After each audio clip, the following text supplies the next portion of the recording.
paz, amada igreja, amém? Amém? Aleluia! Que bom esse primeiro momento que nós tivemos de conhecer o Evangelho de Cristo na figura de Cristo como Rei, o Messias que foi enviado.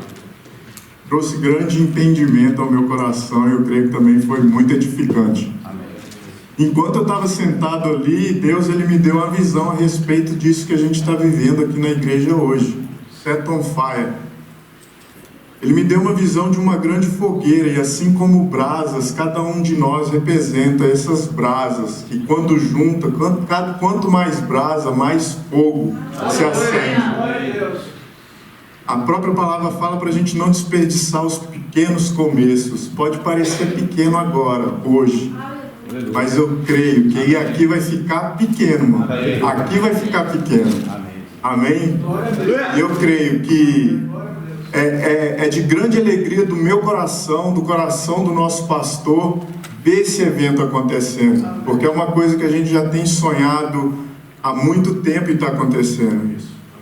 E muito mais do que a alegria humana, o Senhor, Ele se alegra, porque você tirou um tempo, uma tarde, deslocou da sua casa, veio neste lugar para receber mais do entendimento e do conhecimento da Palavra de Deus. Hoje eu vou apresentar para vocês o Evangelho de Marcos, explanar um pouco sobre esse Evangelho que vem mostrar o ministério prático de Jesus Cristo, servo de Deus. A diferença do Evangelho de Mateus, que traz Jesus Cristo como ele vai explicar toda a genealogia do livro toda a genealogia de onde veio o nosso Messias.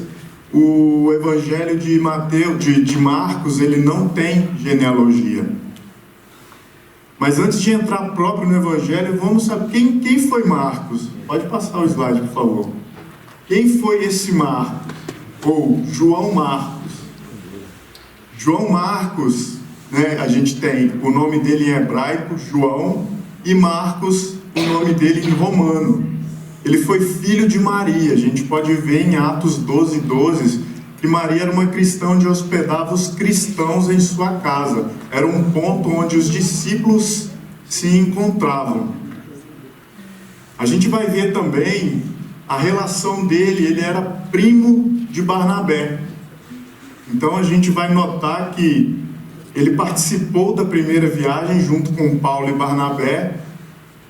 Na segunda viagem, na primeira viagem ele abandona no meio do caminho. Já na segunda viagem, quando Barnabé apresenta ele novamente, Paulo tem um desentendimento com ele e não aceita ele nessa segunda viagem. Com isso, Paulo e Barnabé, eles acabam brigando e Barnabé toma com ele Marcos e Paulo segue o caminho com Silas. A gente vai ver também que Marcos, pode passar, por favor. Marcos é considerado filho na fé de Pedro. A gente vai perceber no Evangelho que Marcos, ele não foi um apóstolo. Até mesmo o livro de Marcos, ele foi dado esse nome, ele foi dado como autor do livro por reconhecimento dos pais da fé. Mas não é concreto que ele não dá a autoria do nome. O próprio Marcos, ele não dá a autoria do livro a ele mesmo. Então, Marcos, ele foi um discípulo de Pedro, não de Jesus.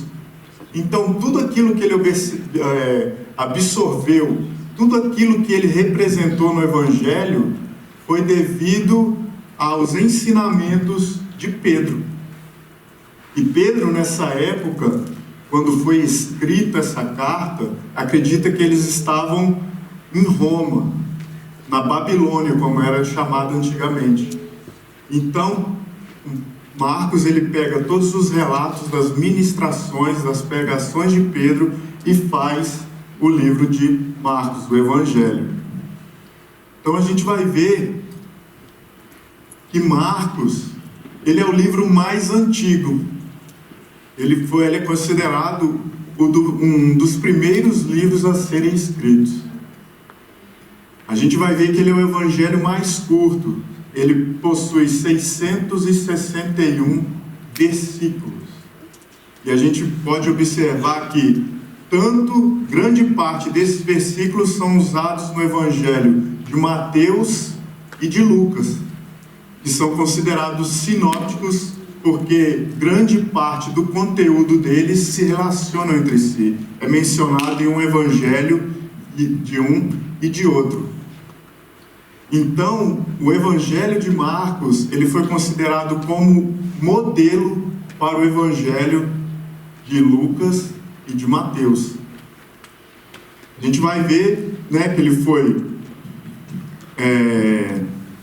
transmitido aos romanos, e justamente por isso a gente vai ver que a linguagem dele é diferente dos outros evangelhos.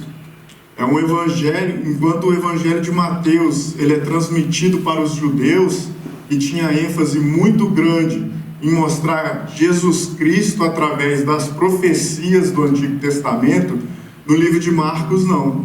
Nós vamos ver poucos ensinamentos detalhados da vida de Jesus, e nós vamos ver mais o ministério prático dele, as ações. Ele viajando de um lugar para o outro, ministrando a palavra, ele curando, operando milagres, expulsando demônios. Então esse era o objetivo de Marcos, mostrar através das ações de Jesus Cristo aos romanos, que era um povo que tinha um grande poderio militar e que estava acostumado com grandes vitórias.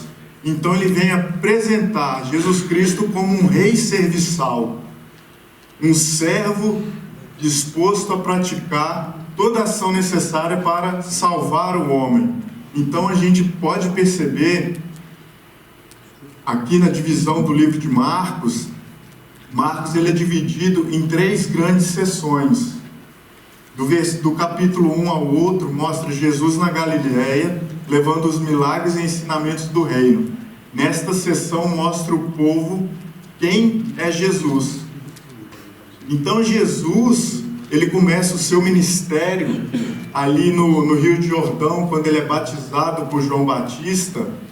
Ele logo desce, a gente vai ver no... Passa o próximo, por favor. Depois eu volto no capítulo 1. Jesus com seus discípulos, da metade do capítulo 8 ao capítulo 10, é a seção central do livro de Marcos.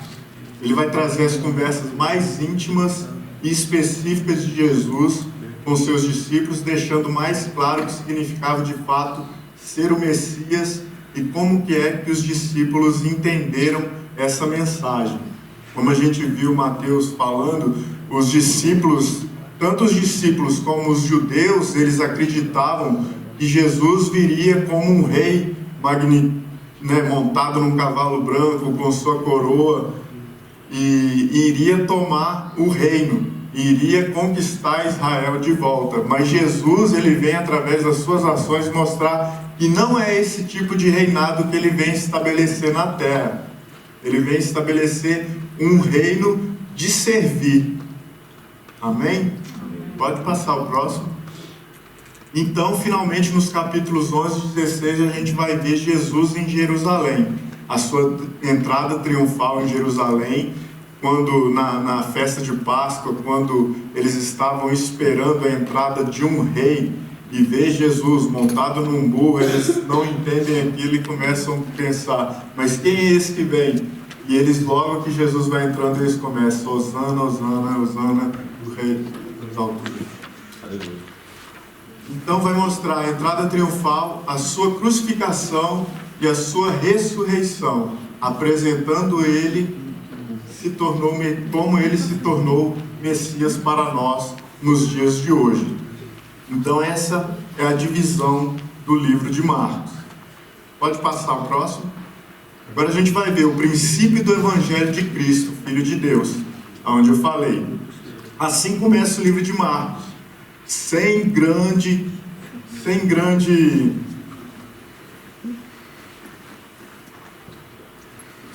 reflexões teológicas, como a gente vai ver no Evangelho de João, sem grandes genealogias, como a gente viu no Evangelho de Mateus, a gente vê aqui Marcos apresentando de forma clara e objetiva que Jesus Cristo, ele é o Filho de Deus.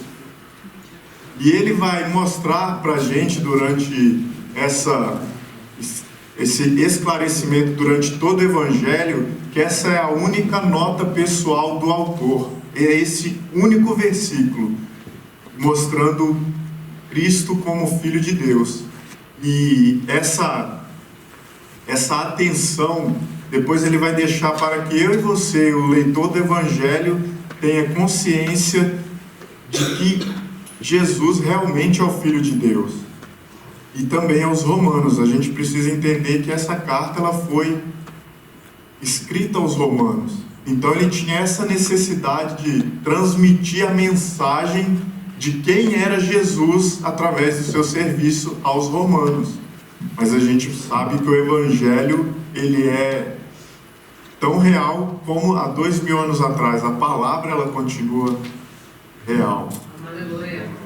Aqui, então, o Evangelho de Marcos, ele vai apresentar Jesus como servo, como a gente viu em Ezequiel, que o pastor fez a apresentação, a figura do boi. Qualquer semelhança, alguém parece... É mera coincidência, tá? Mas a gente viu em Ezequiel 1:10, que Jesus é o servo de Deus que veio trabalhar em prol da salvação da humanidade, sabendo que estes não daria conta de salvar-se, pois estavam mortos em seus pecados e delitos. Então a gente vê aqui que quando Jesus ele vem, ele sabia que o povo, eles tinham a lei, e a lei era só para poder mostrar a eles o pecado, era só para aflorar o pecado que tinha no homem. Por mais que eles pudessem fazer por eles mesmos, eles não podiam se salvar sozinhos. Então Jesus ele veio para estabelecer o reino dele, não só para os judeus, mas para os gentios. Porque quando Deus dá os mandamentos para o povo judeu, o povo judeu era para eles poderem saírem por todo o mundo proclamando o reino de Deus. Mas o que eles fizeram? Eles se fecharam entre si, achando que eles eram o povo escolhido, que eles eram melhores do que todo mundo, e com isso eles não se relacionavam com os judeus. Você pode ver até nas leis do sábado, quando Jesus ele vai expor, eles criavam leis em cima das leis. Era mais ou menos assim: um judeu não pode caminhar 1 quilômetro, porque é pecado. Ah não, 1 quilômetro pode, não pode caminhar 1,5 quilômetros. 1,5 quilômetros já é pecado. Então eles começavam a fazer esse tipo de leis em cima das leis para poder deturpar de uma certa forma, e os fariseus, que eram os conhecedores das leis, eles faziam isso meio que para poder ter o controle do povo, porque nem todo mundo era estudado. A gente viu, naquela época se estima que menos de 1% da população era letrada. Então eles careciam desses entendedores da lei para poder explanar todas essas coisas a ele. Pode passar o segundo, o outro. Então a gente vai ver também a alusão do Messias, no profeta Isaías. A gente vai ver a alusão do servo também em Isaías 42, onde revela que o servo é eleito, ungido e efetuará juízo entre os gentios. É o que eu falei, foi algo que foi estendido também para todos os povos da terra. Em Isaías 52, 13, 15, se alguém quiser ler, estou achando o povo meio quase dormindo aí. O servo operará com prudência, será engrandecido e elevado e muito sublime. Amém. Então a gente percebemos as dores do servo, a exaltação do servo ungido.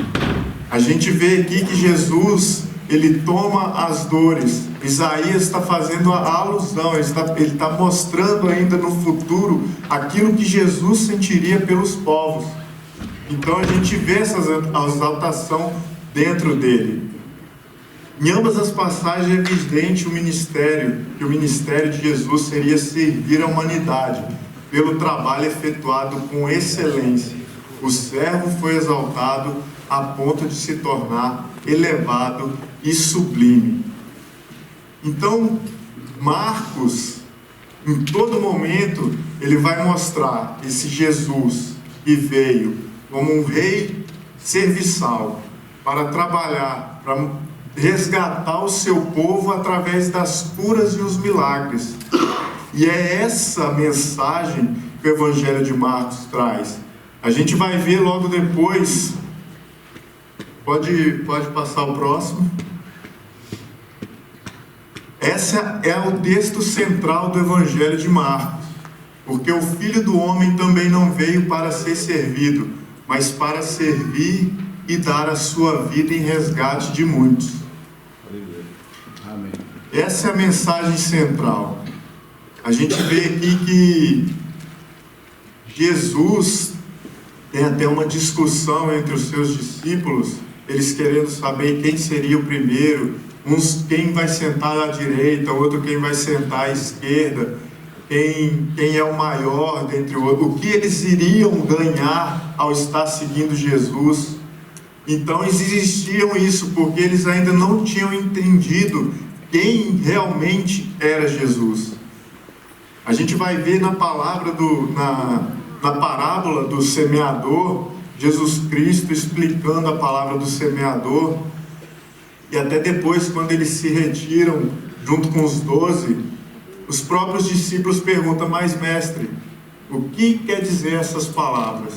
A vocês é permitido entender o segredo do reino de Deus, mas uso parábolas para falar aos de fora, de modo que, mesmo que vejam o que faço, não perceberão, e ainda que ouçam o que digo, não compreenderão. Do contrário, poderiam voltar-se para mim e ser perdoados.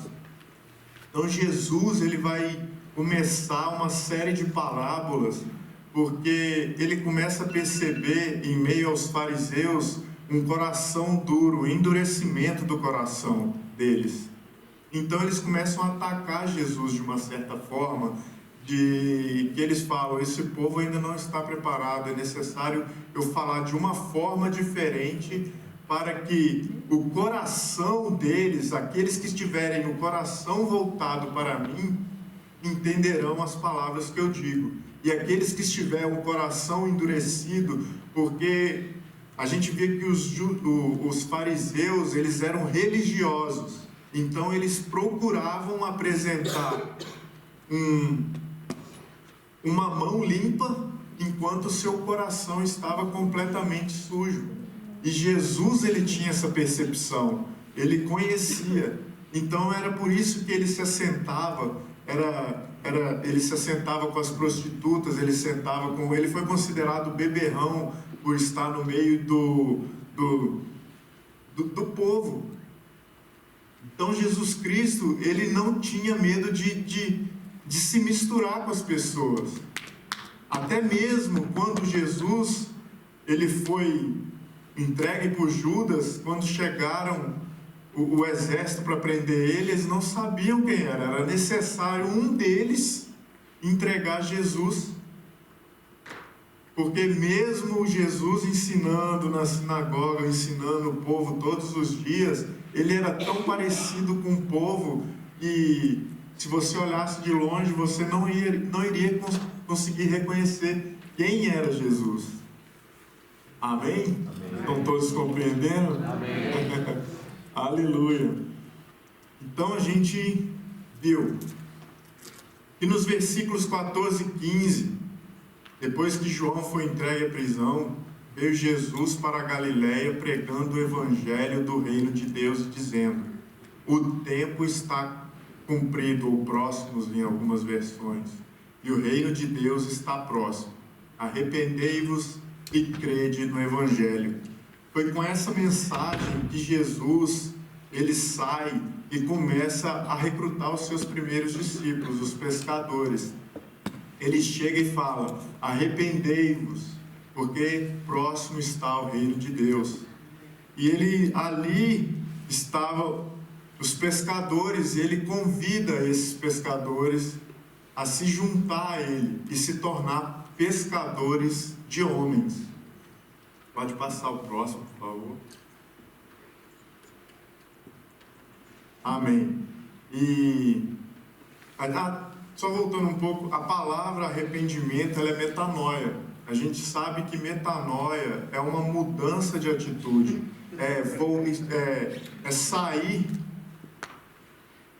sair do estado pecaminoso e se voltar para o Evangelho de Cristo. A gente precisa ter essa mudança. É necessário arrepender-se, é necessário ter um arrependimento. A mensagem do arrependimento, ela deve vir primeiro do Evangelho, porque não existe Evangelho sem arrependimento. Se eu digo aceitar a Cristo e não tenho uma mudança de vida, eu não estou vivendo o Evangelho. O Evangelho é o que? Quando Jesus, ele chama os apóstolos, a gente vê aqui, ele subiu ao monte e chamou para si o que ele quis, e vieram a ele, e nomeou 12 para que estivessem com ele e os mandassem a pregar, e para que tivesse o poder de curar as enfermidades e expulsar os demônios. A gente pode ver aqui que Jesus chamou os 12, mas nos dias de hoje, Jesus, ele continua chamando cada um de nós, porque é necessário se achegar a Jesus primeiramente, passar um tempo com ele, para que a aparência de Jesus, para que o modo de Jesus, a forma como Jesus é, a gente seja nele também. Para quê? Para a gente se parecer com Jesus. Então é necessário um relacionamento. A gente só vai se parecer com Jesus quando a gente gastar tempo com ele. Porque eu posso dizer conhecer Jesus e não ter uma vida transformada. Eu posso parecer um bom cristão, mas lá fora viver coisas completamente diferentes daquilo que eu falo ou aquilo que eu demonstro. Então, um evangelho sem arrependimento e sem transformação, ele não é um evangelho. Não vai existir transformação. E um depende do outro. Amém? Amém. Aleluia. Podemos perceber, assim como os discípulos, eles nos chamam para perto, a todo momento. É necessário.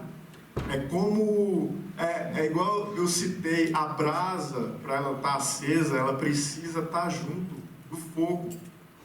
Se você tirar essa brasa fora do fogo e deixar, ela vai esfriando, até apagar. Assim é a nossa vida com Cristo. Nós estamos inseridos, enxertados na videira. E é necessário que nós demos frutos. E quais são os frutos? Os frutos de transformação. O fruto ele vai vir, mas é necessário que a gente permaneça na videira. Amém? Amém. Então o cristianismo, ele é muito mais que um ensinamento. O cristianismo, ele é um relacionamento. E não dá para cumprir o ID, aí fica a hashtag ID. Falar em ID, nós temos os nossos grupos, irmãos, do ID. Amém? Quem ainda não faz parte de uma célula, procure algum dos líderes. Amém? É Priscila. Não dá para cumprir o ID.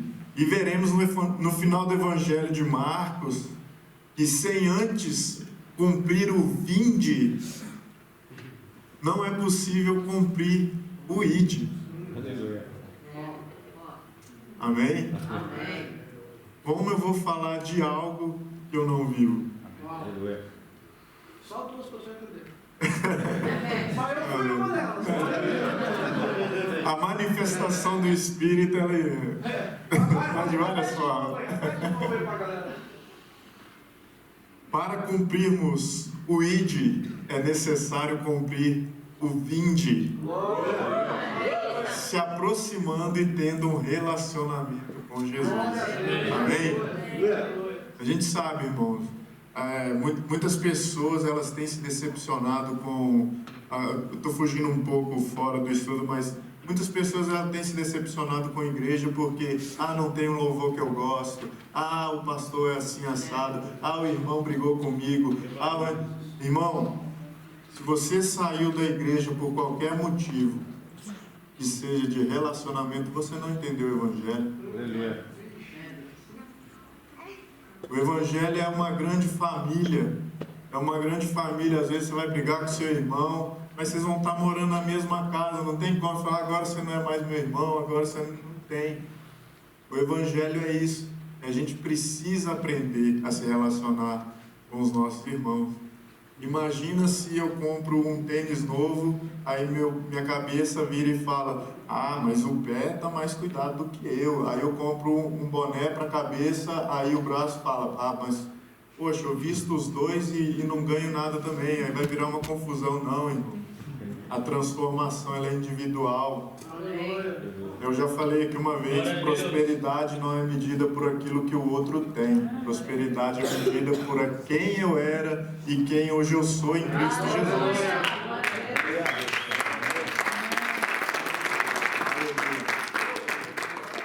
Então Jesus ele vai continuar nos chamando para ter um relacionamento, para experimentar uma transformação verdadeira proposta pela mensagem do Evangelho. Jesus, nas suas parábolas também, ele vai citar a parábola da lâmpada, né? Assim como lâmpadas iluminando o caminho por onde a gente passa, o mundo, né, representado pelo reino das trevas, ele jaz no maligno. A gente sabe que Satanás, ele é o dono desse período. Depois da queda do homem, ele entrega a autoridade para Satanás.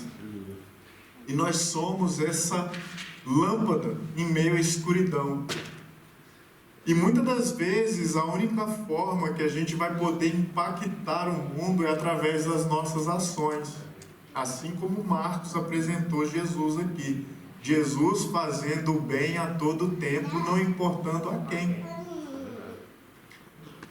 Jesus sabia que o tempo dele aqui na terra já estava pré-estabelecido. Era 3 anos de ministério. A gente pode ver Jesus, ele não descansou um dia. Todos os dias ensinando, todos os dias pregando, todos os dias curando. Até mesmo quando ele estava se deslocando para um lugar ou outro, as pessoas ouviam falar dele, se jogavam em Jesus, porque sabia que ele era o Messias. E o povo judeu, que tinha tudo para absorver o que Deus, eles tinham as leis, eles tinham os profetas, eles tiveram os reis, eles tiveram toda a plataforma para entender. E eles eram um povo escolhido. E eles não entenderam, eles foram cegos. Por causa do quê? Pelos desejos do próprio coração. Então Jesus, ele mostra que nós devemos ser como ele. Porque muitas pessoas não vão ter uma Bíblia para ler. Ele vai ler a nossa vida. E eu quero te incentivar, meu amado, sair dessa vida de crente 007, onde... Então, o termo mais moderno, crente híbrido, né? Crente híbrido. Na igreja ele é cristão, tá no mundo... É híbrido. Ele muda a forma. Mas que a gente possa ser cada vez mais parecido com ele. Um rei servo. Como diz aqui, Jesus foi um grande exemplo de servo, servindo com um coração de rei e reinando com um coração de servo. Que esse mesmo sentimento possa nascer em nós. Amém. Porque Jesus, ele conquistou todas as coisas para que a gente pudesse reinar em vida. E o que a gente vai fazer com mediante esse tamanho poder que nos foi dado? A gente vai reinar, mas não para mostrar que a gente tem, mas que a gente possa se doar. Jesus, Ele quer nos abençoar para que a gente abençoe outras pessoas. Não sei se você já percebeu, às vezes você entra num propósito, numa determinada necessidade, você conversa com Deus, e Deus, Ele vem, Ele supre essa necessidade, e quando essa necessidade é suprida, é muito mais daquilo que você imaginava. Mas aí vem a grande, não vou dizer revelação, porque tudo já foi revelado na palavra, mas o entendimento. Às vezes Deus, Ele vai te dar mais daquilo que você precisa para testar a sua fidelidade. Mas como? Como Ele vai testar a minha fidelidade? Quando Ele dá mais, não é para reter. Ele vai nos dar para abençoar outro que também necessita. Então Jesus, quando Ele desce do céu, Ele serve. Você vê que a todo momento Ele nunca reteve nada. Ele sempre se doou, Ele sempre se deu. Ele foi entregue até a morte de cruz. Uma cruz que nem era dele. Foi a minha cruz, a sua, a de todo mundo que se achega nele. Amém? Amém. Aleluia. Então essa foi um pequeno panorama do Evangelho de Marcos. A gente sabe que dentro ainda tem muita riqueza. Aí às vezes a gente estuda tanta coisa, aí acha que não vai dar tempo, aí a gente acha que acaba não colocando aquilo que seria ser mais edificante para a igreja. Mas eu convido a você, amados, a fazer uma análise minuciosa de cada evangelho, porque a gente viu que cada evangelho vai trazer Jesus de uma forma diferente. E essa foi o evangelho de Marcos, trazendo Jesus como um servo. Em todo momento, ele foi, a palavra diz que ele foi como ovelha muda para o matadouro, sem reclamar. Mas a gente vai ver no Monte da Transfiguração, quando Jesus ele estava ali naquele momento, quando ele estava prestes a ser entregue, a gente vai ver que ele tem vontade própria como ser humano. Ali ele fala: Pai, afaste de mim esse cálice, porque era um peso muito grande. Porque Jesus, ele viveu a eternidade toda junto com o Pai. No princípio ele era o Verbo. Antes de todas as coisas serem feitas, Jesus já existia. Glória a Deus.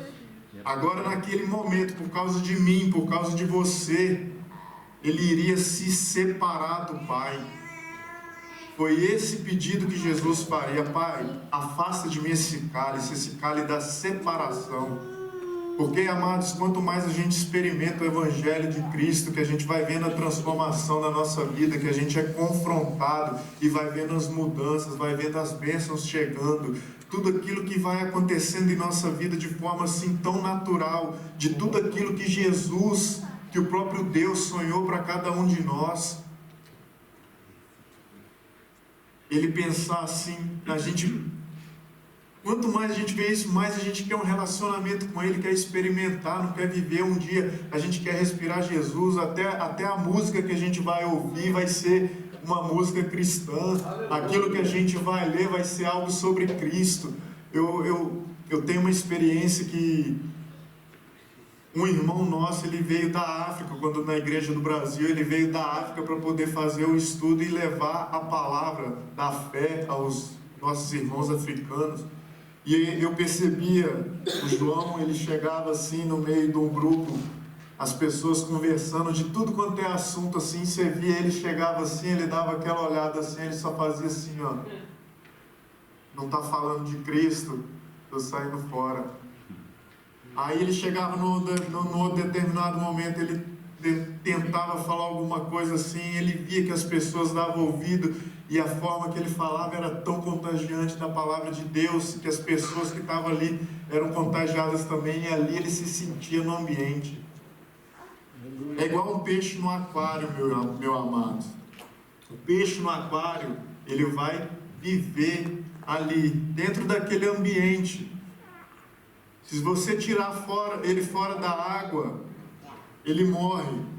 Mas se você tirar ele da água e jogar no oceano, ele vai descobrir um mar cheio de coisas.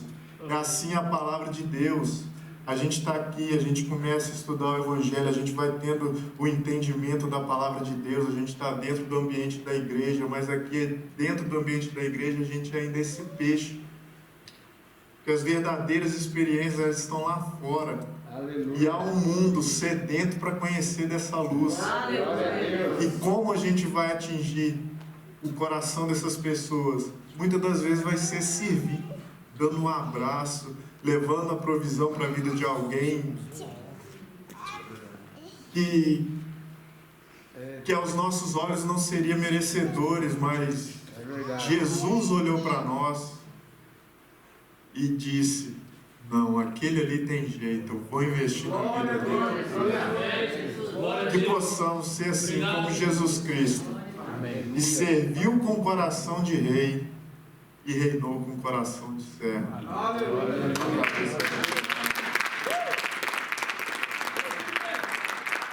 Glória a Deus. Vamos orar pela vida do Bruno? Estenda as suas mãos para cá, Pai. Nós louvamos o Teu nome por essa aula sobre o Evangelho de Marcos, Pai, por esses ensinamentos, por esse entendimento, Senhor, daquilo que o Senhor quer nos mostrar. Nos dê, Senhor, um coração de servos, coração disposto a servir.